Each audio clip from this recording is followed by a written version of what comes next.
And then even from like the security team perspective, am I really gonna like geofence my data in Texas versus New York because they have two different compliance standards? No, typically I'm gonna like not be very specific with it and I'm gonna make it to the higher standard across the board and call it done, right? Like, Exactly. so what's the point of that lower standard? I couldn't agree more. You pick the most comprehensive and you run towards it. The issue is that right now there's not a lot of enforcement. And I don't want to be the person that says that state regulators need to go and actually issue fines. But in cases where your, I guess, lack of care for your customers' data is prevalent, then I do think that those folks are going to need to be able to have the opportunity to fix it, but deal with the repercussions otherwise. We just do not look at data as a sensitive asset anymore. And now it's the sensitivity of it has changed. It used to be that you don't want your social security out on the internet and your birth date and your home address and all that. And that's still true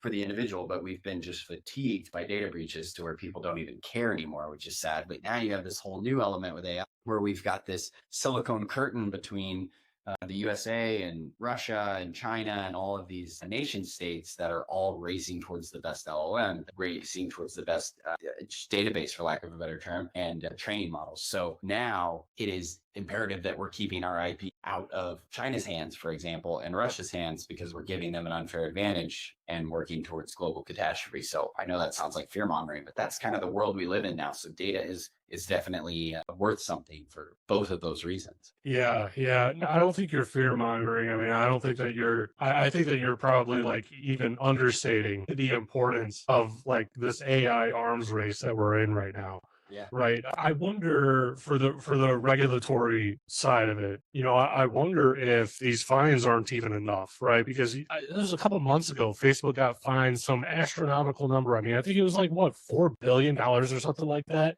And then, CNN ran the math and they're like, oh yeah, they're gonna make that by Friday. Like Yep. they're literally gonna make that by Friday. And I'm just sitting here like, well, what's the point? You think Mark Zuckerberg is worried about that number then?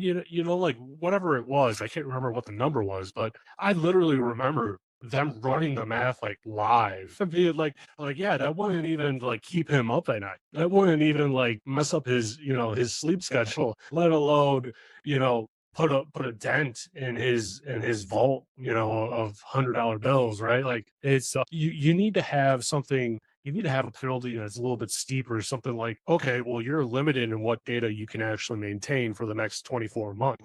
Like maybe you can't sell data to advertisers like you did, or maybe you're only allowed to sell them a certain amount, right? Limit that sort of stuff because that's the only way that these companies are really going to start falling in line because they'll pay, like, they will literally pay the fine every single time. I literally had a call with a CEO, a couple weeks ago, right?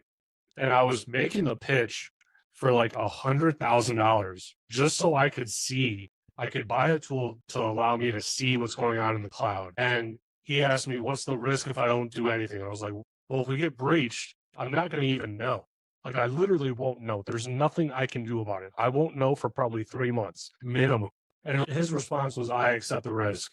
Like, moving on. What are we talking about right now? Like, that can take you under. You do understand that. And he just, yeah, I accept it. It's like, okay, that's an interesting response, but it's not a rare response, like Yeah. CISOs get that every day. Yeah, it's all too prevalent. CISOs are getting their hands tied behind their backs constantly. I think that there needs to be some kind of public shaming element that goes beyond simply just a news article. I think that if you are found to be guilty of egregious data malpractice, that you have to post it on your website and you have to let every customer that signs with you know for the next 24 months that you've experienced a data breach. Like it can kind of we have these security questionnaires floating around, right? Those are a joke because Yeah. people can just put whatever the heck they want and there's not any kind of validation, right? All of that is manual. And so I fill out those questionnaires for customers fairly often and they have line items in there saying, have you experienced a breach in the last 24 months? You can just say no and nobody would ever know, which is crazy. I'm not saying that's what I do, just to be clear. But Yeah. it's the wild west right now with how you basically enforce this, how you validate, how you can believe what your vendors are telling you. And so there needs to be at least better measures for trusting but verifying when you're dealing with vendors that are collecting your most sensitive